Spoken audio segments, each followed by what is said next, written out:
Halo, halo, halo, halo. Assalamualaikum warahmatullahi wabarakatuh. Wow, malam ini saya dengar kabar saya dilaporkan ke polisi. Wow, dengan ancaman hukuman 10 tahun penjara. Hah? Lama banget. 10 tahun penjara. Oh my god. Gue dilaporin sama orang-orang. Ada beberapa wanita juga. Oke. Nggak apa-apa, nggak apa-apa. Itu hak kalian ya. Kalian bilang saya menyebarkan berita bohong dan lain-lain, itu hak kalian. Oke? Tapi yang perlu kalian ingat bahwa saya sekarang bertindak atas nama organisasi dukun dan para dukun. Dan di dalam surat kuasa saya sudah dijelaskan secara gamblang, ditulis di situ saya mempunyai hak substitusi untuk melakukan konferensi pers serta mengcounter setiap berita-berita yang masuk menyerang para dukun. Ya, itu ada di dalam surat kuasa. Ingat, hati-hati lapor balik dari saya. Saya akan melakukan lapor balik nih. Saya nggak main-main. Pasal 220 sudah saya siapin nih. Juntonya udah ada. Tenang aja, sama tingginya. Anda 10 tahun, saya juga sama. Nah, artinya di sini saya sudah siapkan itu. Siapa saja yang masuk dalam ranah privasi para dukun, saya akan sikat. Saya nggak main-main. Apalagi sekarang Anda melaporkan saya dengan tuduhan pelanggaran Undang-Undang ITE pasal 14 kalau saya dengar ya. Pasal 14 penyebaran berita bohong. Berita bohong dari mana? Yang kedua, ya, saya mendengar Anda di dalam konferensi pers bahwa alat bukti yang Anda bawa adalah alat bukti dari media sosial. Entah itu medianya media bodong atau media asli. Tapi kenapa langsung saya yang dilaporkan? Kenapa tidak akunnya? Kenapa tidak akun yang memberitakan itu yang melaporkan? Nah, lantas siapa yang menyebarkan berita bohong? Saya tidak pernah menyebarkan. Saya berbicara begitu selalu di depan media. Saya selalu berbicara tentang itu selalu di depan media. Gitu. Kalaupun tidak di media, saya berbicara di media pribadi yang dilapisi oleh Undang-Undang Nomor 18 tahun 2003 tentang advokat. Saya mempunyai hak imun untuk menjaga hak profesi daripada hak hukum daripada klien saya. Saat itu saya sedang menjawab semua pertanyaan dan serangan-serangan netizen maupun dari kubu Marcel Radival yang menyerang para dukun yang saya bela ini. Nah, Anda sebagai pemirsa cukup nonton aja statement-statement saya. Gitu. Lantas Anda bilang saya melecehkan agama atau menghina agama atau melakukan pemberitaan bohong karena tidak percaya syahadat itu tidak percaya apa? Syahadatnya batal apabila tidak percaya dukun. Anda tidak tahu bahasa saya. Bahasa saya di dalam beberapa konferensi pers saya, ya, itu saya selalu bilang yang tidak percaya adanya dukun bukan percaya dengan dukun ya. Mungkin ada beberapa video saya yang bilang bahwa yang tidak percaya pada dukun itu syahadatnya batal. Mungkin ada juga beberapa video saya dan ada juga beberapa video saya yang tidak percaya tentang adanya dukun. Analogi saya ya, yang tidak percaya akan adanya dukun karena dukun ini sudah di stigma negatif oleh rombongan Marcel Radival. Analogi saya adalah dukun yang melakukan hal-hal supranatural atau hal yang goib. Artinya, kita sebagai umat Islam yang telah bersyahadat harus percaya akan adanya itu. Menurut versi saya, menurut keyakinan saya, menurut pemahaman saya. Lantas pemahaman saya tidak boleh dipaksa oleh pemahaman orang lain tentang agama saya, Islam. Ya, ini versi saya. Versi saya yang tidak percaya akan supranatural, dukun ya. Karena dukun tersigma pada hal-hal yang supranatural. Supranatural berkaitan dengan hal yang goib. Yang saya bilang syahadatnya bisa batal. Gitu loh. Kenapa bisa batal? Karena di dalam rukun iman kita wajib mempercayai goib, itu wajib. Syarat sahnya sebagai orang Islam. Dan penjabaran itu juga telah saya jabarkan beberapa kali di media sosial. Gitu. Lantas kalaupun salah, lantas kegiatan dukun itu melakukan hal yang goib atau hal supranatural dianggap salah karena menurut pandangan yang lain, misalnya pandangan itu dianggapnya goib itu hanya Allah, ya monggo diluruskan, bukan melaporkan saya. Kalau melaporkan saya artinya sudah cari gara-gara sama saya akan lapor balik. Ingat ya. Yang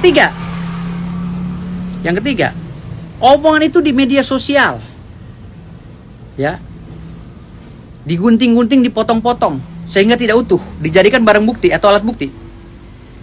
Ini melanggar pasal 5 ayat 4 tentang keabsahan alat bukti. Ya, ingat, hati-hati Anda. Anda bawa alat bukti, ya, tetapi hasil dari nyolong atau ngambil dari potongan-potongan, hati-hati. Saya sikat Anda. Nggak main-main. Saya lapor balik Anda. Ya, ingat, saya punya hak imun, saya punya surat kuasa. Adapun gaya saya selengean begini, ya wajar lah. Pengacara itu banyak karakternya. Waktu di diklat juga kita disuruh mempunyai ciri khas kok. Waktu di diklat pengacara, ya, kita semuanya diarahkan untuk mempunyai ciri khas. Tampil beda. Itu pada saat diklat pengacara. Yang saya ikuti. Ya Anda jangan ngatur privasi saya. Mau saya laganya selengean kayak rambut gondrong kayak apa kayak, yang penting saya nggak mengganggu orang. Selama saya masih idealis membela klien saya sampai titik darah penghabisan, itulah tugas saya sebagai advokat. Nggak bisa Anda masuk dalam teritorial itu. Gitu. Nah, yang melaporkan saya malam ini hati-hati nih. Akan saya lapor balik. Saya nggak akan pernah, saya bilang, saya orangnya nggak pernah mau setengah-setengah kalau bertindak. Ingat, pasal 5 ayat 4 Undang-Undang ITE menyebutkan bahwa ya, alat bukti yang tidak sah tidak bisa dibawa ke persidangan atau dijadikan alat bukti. Hati-hati Anda, hati-hati. Alat bukti Anda dapat dari mana nih? Nah, yang keempat, kalau alat bukti itu Anda ambil dari potongan-potongan media yang telah mewawancara saya, di situ ada Undang-Undang nomor 40 tahun 1999. Ya. Undang-Undang nomor 40 tahun 1999, kita sebagai orang yang ditanya oleh media punya hak jawab, dilindungi oleh pasal 1, pasal 5, pasal 11, pasal 15. Lalu di pasal 3 dan pasal 4, itu ada hak untuk media atau perusahaan media untuk memperbaiki berita itu. Ya. Menganulir atau memperbaiki berita atau menghapus berita itu. Ingat Anda, yang harus Anda lakukan harusnya melaporkan akun yang menyebar itu. Lalu yang kedua, yang harus Anda laporkan adalah ya, media yang menyebarkan itu. Tanya kenapa menyebarkan itu? Kenapa tidak di briefing dulu? Itu ada aturan mainnya, Bos. Jangan semerta-merta Anda nih dapat dari media laporin nama saya langsung lagi, nama saya dilaporin. Wah, halo. Hati-hati udah bermain di Undang-Undang ITE berkaitan dengan nama saya akan lapor balik. Yang jelas saya akan melakukan lapor balik. Nanti pidana umum atau pidana khusus akan saya lihat dulu. Kalau masuk dalam pidana khusus, saya lapor Undang-Undang ITE. Tapi kalau dalam pidana umum, saya akan laporkan pasal 220, junto pasal berikutnya. Saya tahu pasalnya, yang ancaman hukumnya berat juga. Hati-hati, jangan main-main sama saya. Gitu. Saya tanya jawab ya berkaitan dengan syahadatnya batal itu karena media itu menanyakan tanggapan saya